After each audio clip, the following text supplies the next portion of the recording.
रूस के बाद यूक्रेन की राडार की में उत्तर कोरिया ही है। ये किम जोंग को लग रहा है। ये क्यों लग रहा है? ये असल में मुझको लगता है ये वो वाली बात है कि चोर की दाढ़ी में तिनका। ये दिनेश, ये जो खबर आई है, क्योंकि ट्रक लेके जाना है बीच में, किम जोंग को पार करना इतना आसान नहीं है, वहां तक पहुंचना सिर्फ मील की दूरी का सवाल नहीं है। कोई ट्रक भी तो ले जाना है, ट्रक लेके जाना है और वहां तो कोई ट्रक चलता नहीं। और वहां आपको कुछ ऐसे लोग भी नहीं मिलेंगे जो आपकी तरह के लोग हों और आपके सिंपैथाइजर। लेकिन जो चोर में दाढ़ी के तिनके वाला बात बताई, तो किम जोंग की दाढ़ी में तो तिनके ही तिनके हैं, तो इसलिए वो पता नहीं कहाँ रखते हैं, दाढ़ी तो है नहीं। है नहीं, वो डरता रहता है, सब करता रहता है, लेकिन वहां तक भाई साहब की रीच नहीं है। नहीं, मेरे को ये लगता है कि जो एक साथ खड़े होने वाले लोगों की जब गिनती होती होगी ना, तो शायद लगता होगा कि यार मैं भी तो कहीं उनके साथ खड़ा हुआ कभी दिखा था, कहीं ऐसा तो नहीं होगा कि मेरे साथ भी ये गिनती हो जाए। और वो जो उस फोटो में मैं भी था, उस फोटो में मैं भी था। अच्छा, लेकिन ये भी होता होगा क्या इनमें ये जो साथ खड़े हुए मुल्क हैं और खास तौर से जो क्लैंडस्टाइन तरीके से अपने काम करते हैं, वो तुरंत भयभीत होते होंगे क्या? नहीं, बिल्कुल बिल्कुल। उनको देखिए, बात यह है कि किम जोंग कोई डेमोक्रेटिक लीडर तो है नहीं। किम जोंग अपने ही लोगों से डरा रहता है। उसको शक होता है कि मेरा कोई जर्नल बहुत ज्यादा पॉपुलर हो रहा है, तो उसको एक को तो कुत्ते से खवा दिया था उसने, बताइए। हाँ, एक को एंटी एयरक्राफ्ट गन से मारा उसने, जू 23 लगाई उसने, दबाया पेडल, उसका आदमी भाप बन गया क्योंकि उसका रेट ऑफ फायर इतना ज्यादा है जू का। उसने जू से एक आदमी को मार दिया।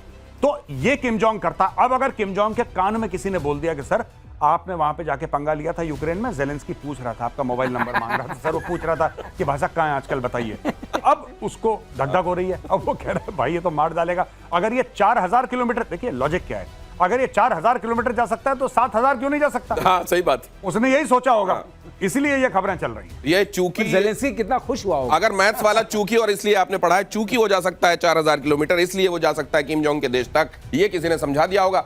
अगली खबर देखिए, नेटो का यूरोप के देशों को निर्देश, एयर डिफेंस 5 गुना बढ़ाने पर दिया जोर। बता रहे हैं गौरव, 5 दिन से बता रहे हैं 5 सालों में एयर डिफेंस को मजबूत करने पर जोर। ये लेकिन ये हर दिन इसकी जो गूंज उठ रही है, इसकी वजह क्या है? मैं आपको बताता हूँ। देखिए, 3 वजह हैं। पहले ये हो रही है नीदरलैंड्स में। नीदरलैंड्स में जो हो रही है, वहां जो डिक शूफ है, वो उनकी सत्ता जाने वाली है, कुछ ही दिनों की मेहमान है। पहला है, नया चार्म है, वो कर रहे हैं। लेकिन एजेंडा देखिए, एजेंडा 3 क्या है? पहला एजेंडा है कि यूक्रेन को हम कैसे और मदद करें। दूसरा एजेंडा है जो गौरव रोज कहते हैं, डिफेंस बजट को 5% करिए, अच्छा, जीडीपी का। और तीसरा एजेंडा है कि कोई एजेंडा आप देख रहे हैं ह्यूमन राइट्स से या ह्यूमैनिटेरियन रिलीफ से कुछ कंसर्न नहीं, केवल मिलिट्री। हाँ, और तीसरा एजेंडा है कि नया ट्रांस अटलांटिक रिलेशनशिप क्या होना चाहिए। अच्छा, और इसमें एक चीज और है दिनेश, बहुत समझने की बात, वो ये है कि यूएस के जो डिफेंस सेक्रेटरी हैं वो नहीं आ रहे हैं, वो इसको अटेंड नहीं कर रहे हैं। ओके। तो अगर वो अटेंड नहीं कर रहे हैं तो क्या मैसेज है? इसका मतलब ट्रंप को अलग थलग करने की जो योजना चल रही है, जो आवाजें उठ रही हैं, वो आ रही हैं कि अमेरिका की मदद। क्योंकि जो पीट हेक्सेट है ना, इनकी एक किताब भी है, उसमें इन्होंने लिखा था NATO is an obsolete organisation, it should be redone. नहीं, लेकिन ये जो अचानक वल्नरेबिलिटी समझ में आने लगी है, हाँ, ये अचानक इनको एनलाइटनमेंट हुआ है या इसके पीछे की कुछ वजह है जो अब? इसकी 2 वजह हैं। एक तो जो यूक्रेन है वो ईस्टर्न यूरोप में, तो आपके बिल्कुल नियर नेबरहुड में ये सब झगड़ा चल रहा है, पहली बात। दूसरी चीज, अमेरिका ने आशीर्वाद वापस ले लिया।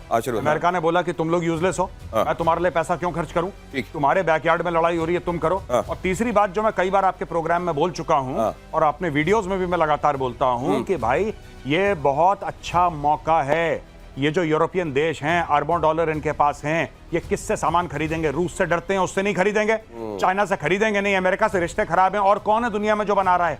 आप बना रहे हैं, भारत बना रहा है। भगवान के लिए भारत से उठिए, यूरोप में जाइए और यूरोप में बड़े बड़े शोज वहां पे करिए। इनको आकाश दिखाइए, इनको आकाश न्यू जनरेशन दिखाइए, इनको ब्रह्मोस दिखाइए, इनको पिनाका दिखाइए, इनको ड्रोन्स दिखाइए, इनको ड्रोन्स दिखाइए, लेटेस्ट वेपन्स भारत के हथियार के बाजारों के लिए एक बड़ा एवेन्यू है, ये कहने की कोशिश की जा रही है। और रूस ने ये अच्छा प्रतिशोध होगा, ये अच्छा, ये रूस ने यूक्रेन पर फिर से दागी मिसाइलें। रूस का शहीद ड्रोन से भी हमला, खार्किव में रूस ने अटैक किया। रूस के हमले में यूक्रेन को ये बड़ा नुकसान होता जा रहा है। और अगली खबर देखिए, रूस ने यूक्रेन पर इस्कंदर मिसाइलों से हमला किया। रूस ने जारी की इस्कंदर से हमले की तस्वीरें। सूमी खार्किव में इस्कंदर ने मचाई तबाही। अमेरिका का पैट्रियट डिफेंस सिस्टम भी नहीं रोक पाया हमला। पैट्रियट भी कितना पैट्रियोटिज्म निभा पा रहा है, वो भी एक सवाल है। ज़ेलेंस्की को नेटो से मिला मीटिंग का न्योता। अगली खबर दिखाइए, ज़ेलेंस्की को नेटो से मिला मीटिंग का न्योता। 24-25 जून को हेग में नेटो की बड़ी बैठक। ज़ेलेंस्की को निमंत्रण पर भड़का रूस। रूस ने कहा मुंहतोड़ जवाब दिया जाएगा। ये लेकिन एक चीज है, यूक्रेन की वो गत की है ये नेटो वालों ने जी। नेटो का आज तक मेंबर ने बनाया नहीं जी। लेकिन नेटो का गाजर लटका लटका के रशिया से इतनी मार पड़वाई है और ज़ेलेंस्की उस मार को और कई गुना बढ़ाता चला जा रहा है। देखिए मैंने कल आप ही की शो में क्या बताया था, ये ज़ेलेंस्की मार्केटिंग कर रहा है। मैंने बोला था ना आपको, 2 दिन से यही बात बोल रहा हूं आपकी शो में। ये पूरा जो चल रहा है कि हम मार दिया, इसके 40 जहाज उड़ा दिए, क्या ये ज़ेलेंस्की अपनी मार्केटिंग कर रहा है।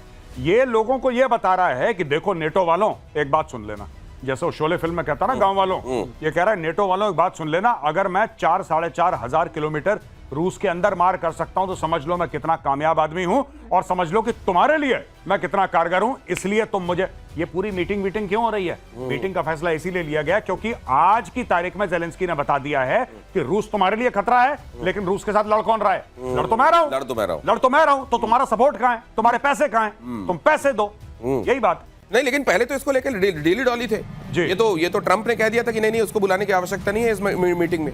फिर ये मीटिंग के लिए कैसे रजामंदी हुई? ये एक बड़ा सवाल है। इसमें आप देख रहे हैं पीट हेग्सेट नहीं आ रहा है। इससे जरा जोड़िए तार को। और पीट हेग्सेट जो है वो टीवी कमेंटेटर भी था और अपने आप में एक फौजी भी है, और उसने एक किताब भी लिखी है। मैं आपको बता रहा हूँ, किताब में लिखा है कि नेटो इज इररिलेवेंट और सिर्फ ये अमेरिका के पैसे से चलता है। उसी के चक्कर में जो 5% की बात हो रही है, लगाओ अपना। अब उसने ये कहा है कि आप अपने पैसे से मदद करो, ये आपके यूरोप का मामला है। और अब ये जा रहा है, इसे कह रहे हैं बाजार में बेच रहा है अपनी नहीं तो ये जो अमेरिका का आशीर्वाद जो खींचा गया है मेजर आ रही है, क्या ये दोबारा मिलना शुरू होगा? क्या ये वल्नरेबिलिटी नेटो की और बढ़ाकर अपने लिए मदद, क्योंकि सामने तो लाइन में ये लगा हुआ है मार खाने के लिए रशिया से। देखिए साहब, सीधी बात है, पूरी की पूरी दुनिया आज की तारीख में एक चीज का वेट कर रही है कि ट्रंप 20 जनवरी को बैठा था, कुर्सी पर विराजमान हुआ था, कितने महीने चलेगा, कितने दिन बाकी हैं? साफ सीधी बात है। क्या अमेरिका वापस नेटो के खेमे में जाएगा? मुझे लगता है हाँ, लेकिन ट्रंप के जाने के बाद। ट्रंप तिबारा राष्ट्रपति नहीं बन पाएगा, ये अमेरिका का कानून कहता है 2 ही बार कोई बन सकता है। अब जब तक ट्रंप है तब तक नेटो से वो हाथ पीछे करके रखेगा, ऐसा ट्रंप बोल चुका है। अब अगर नेटो को बचना है, क्योंकि ये 3.5 साल की विंडो रूस के पास भी है कि यूरोप में जिसको ठोकना है अभी ठोक दो, ट्रंप बीच में नहीं आएगा। और एक कौन सा देश है जो रूस के सामने टिकेगा? आपको लगता है फिनलैंड टिकेगा, नॉर्वे टिकेगा, डेनमार्क टिकेगा, जर्मनी टिकेगा? कौन टिकेगा रूस के सामने? कोई नहीं टिक सकता। एक तरफ यूरोप है और एक तरफ रशिया। इतना बड़ा है रूस, इतना बड़ा है ज्योग्राफिकली, पूरा मिलिट्री इंडस्ट्रियल कॉम्प्लेक्स उसका, उसकी फौजें हैं बैटल हार्डन, ये लोग रुक नहीं पाएंगे। इसीलिए इनके नाक से निकल रहा है खून, और अब ये कह रहे हैं कि अपना डिफेंस का बजट बढ़ाओ। और हाँ ठीक है, देखो हमारे लिए मार खाने को तैयार है ज़ेलेंस्की। ज़ेलेंस्की कहता है कि तुम मुझे पैसे दो, मैं तुम्हारे लिए मुक्के खाऊंगा। तुम मुझे पैसे दो, मैं तुम्हारे लिए मुक्के खाऊंगा। अब जरा इधर का हाल भी देखिए। ज़ेलेंस्की के रूस पर अटैक से कांपा किम जोंग को सताया हमले का डर। यूक्रेन से 7,100 किलोमीटर दूर नॉर्थ कोरिया, रूस के बाद यूक्रेन की राडार में उत्तर कोरिया ही है। ये किम जोंग को लग रहा है। ये क्यों लग रहा है? ये असल में मुझको लगता है ये वो वाली बात है कि चोर की दाढ़ी में तिनका। ये दिनेश, ये जो खबर आई है, क्योंकि ट्रक लेके जाना है बीच में, किम जोंग को पार करना इतना आसान नहीं है, वहां तक पहुंचना सिर्फ मील की दूरी का सवाल नहीं है, ट्रक लेके जाना है। और वहां तो कोई ट्रक चलता नहीं। और वहां आपको कुछ ऐसे लोग भी नहीं मिलेंगे जो आपकी तरह के लोग हों और आपके सिंपैथाइजर। लेकिन जो चोर में दाढ़ी के तिनके वाला बात बताई, तो किम जोंग की दाढ़ी में तो तिनके ही तिनके हैं, तो इसलिए वो पता नहीं कहां रखते हैं, दाढ़ी तो है नहीं। वो डरता रहता है, सब करता रहता है, लेकिन वहां तक भाई साहब की रीच नहीं है। नहीं, मेरे को ये लगता है कि जो एक साथ खड़े होने वाले लोगों की जब गिनती होती होगी ना, तो शायद लगता होगा कि यार मैं भी तो कहीं उनके साथ खड़ा हुआ कभी दिखा था, कहीं ऐसा तो नहीं होगा कि मेरे साथ भी गिनती हो जाए। और वो जो उस फोटो में मैं भी था, अच्छा, लेकिन ये भी होता होगा क्या इनमें ये जो साथ खड़े हुए मुल्क हैं और खास तौर से जो क्लैंडस्टाइन तरीके से अपने काम करते हैं, वो तुरंत भयभीत होते होंगे क्या? नहीं, बिल्कुल। उनको देखिए, बात ये है कि किम जोंग कोई डेमोक्रेटिक लीडर तो है नहीं। किम जोंग अपने ही लोगों से डरा रहता है, उसको शक होता है कि मेरा कोई जर्नल बहुत ज्यादा पॉपुलर हो रहा है, तो उसको एक को तो कुत्ते से खवा दिया था उसने, बताइए। हाँ, एक को एंटी एयरक्राफ्ट गन से मारा उसने, जू 23 लगाई उसने, दबाया पेडल, उसका आदमी भाप बन गया क्योंकि उसका रेट ऑफ फायर इतना ज्यादा है जू का, उसने जू से एक आदमी को मार दिया। तो ये किम जोंग करता। अब अगर किम जोंग के कान में किसी ने बोल दिया कि सर आपने वहां पे जाके पंगा लिया था यूक्रेन में, जेलेंस्की पूछ रहा था, आपका मोबाइल नंबर मांग रहा था, सर वो पूछ रहा था कि भाषा कहाँ है आजकल बताइए, अब उसको धक धक हो रही है। अब वो कह रहा है भाई ये तो मार डालेगा। अगर ये 4000 किलोमीटर, देखिए लॉजिक क्या है, अगर ये 4000 किलोमीटर जा सकता है तो 7000 क्यों नहीं जा सकता? हाँ सही बात, उसने यही सोचा होगा, इसलिए ये खबरें चल रही हैं। ये चूंकि जेलेंस्की कितना खुश हुआ होगा। अगर मैथ्स वाला चूंकि और इसलिए आपने पढ़ा है, चूंकि वो जा सकता है 4000 किलोमीटर, इसलिए वो जा सकता है किम जोंग के देश तक, ये किसी ने समझा दिया होगा। इस्लामिक देशों के संगठन OIC की शरण में पाकिस्तान। न्यूयॉर्क में बिलावल के साथ डेलीगेशन की मुलाकात, भारत से बातचीत की जताई ख्वाहिश। क्या बात है। भारत से बातचीत की ख्वाहिश जताई जा रही है। इस्लामिक देशों के संगठन OIC की शरण में पाकिस्तान। न्यूयॉर्क में बिलावल के साथ डेलीगेशन की मुलाकात, भारत से बातचीत की ख्वाहिश जताई गई है। ये क्या ट्विस्ट है? ख्वाहिश तो बहुत होती है, मेरी भी ख्वाहिश है मुझे मर्सिडीज मिल जाए, लेकिन चला रहा हूं 7 साल पुरानी कटारिया, क्या कर सकते हैं बताइए। ख्वाहिश तो ख्वाहिश होती है, कोई बात नहीं। देखिए ये हर जगह, इसने मलेशिया को क्या बोला था आपको पता है? बिलावल भुट्टो ने मलेशिया को यह बोला कि जी 80 भी मुसलमान 33 भी मुसलमान, एक काम करो भारत का डेलीगेशन आएगा मना कर देना। मलेशिया में मलेशिया ने बोला तुम पागल हो, भारत के साथ 20 अरब डॉलर की ट्रेड है, तुम्हारे साथ 1.5 अरब की औकात में रहो अपने। तो ये फेल हो गया। इसने पूरे मुस्लिम, इनको क्या लग रहा था जो मोदी जी इतने इनाम बटोर रहे हैं मुस्लिम देशों से, हाईएस्ट सिविलियन ऑनर बहरीन दे रहा, highest civilian honour Saudi Arabia, वो किस दिन के लिए?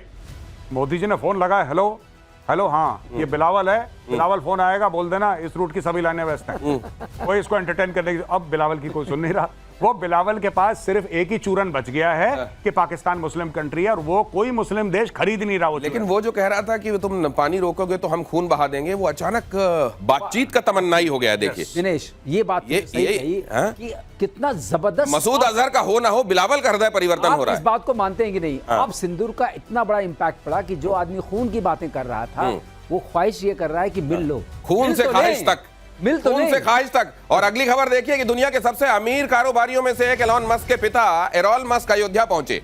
देखिए, कुर्ता पैजामा पहने एरोल मस्क एयरपोर्ट से सीधे राम मंदिर पहुंचे और वहां दर्शन पूजन किया। करीब 40 मिनट तक राम मंदिर में रुके। इस दौरान राम मंदिर के बारे में जानकारी ली। ट्रस्ट के लोगों ने एरोल को रामलला का प्रसाद भेंट किया और इसके बाद उन्होंने हनुमानगढ़ी पहुंचकर भी दर्शन पूजन किया। ये खबर, इसमें क्या है? खबर यह है कि सनातन में ही शरण दिखाई दे रही है दुनिया के बड़े बड़े ऐसे लोगों को जो कुछ कंस्ट्रक्टिव करना चाहते हैं, कुछ कंट्रीब्यूट करना चाहते हैं दुनिया के लिए। ये इसके लिए सनातन है और बाकी जगहों के लिए पाकिस्तान बता ही रहा है। मैं ठीक कह रहा हूं जरा? बिल्कुल साहब, बिल्कुल ठीक कह रहे हैं। मैं तो कह रहा हूं कि बेनजीर भुट्टो का जो बेटा है, बिलावल भुट्टो, जो हर जगह जहर उगलता है, तुम भी आ जाओ, तुम भी रामलला के दर्शन कर लो बेटा, तुम्हारा भी पुण्य हो जाएगा। मुझे लगता है कुछ ना कुछ तो हो ही जाएगा इसका भला, अगर चला जाए अयोध्या। साफ शुद्ध मन से आए यहाँ पे, जैसे ये देखिए साहब, एलोन मस्क के पिताजी यहाँ पे दर्शन कर रहे हैं और अब भी आई। और शरण गए प्रभु ताहु न त्यागा, विश्व द्रोह कृत अघ जहीं लागा। तो कितने भी बड़े पापी हो, अगर मन परिवर्तन करके दर्शन करने आ रहे हो तो कल्याण होगा तुम्हारा। आओ।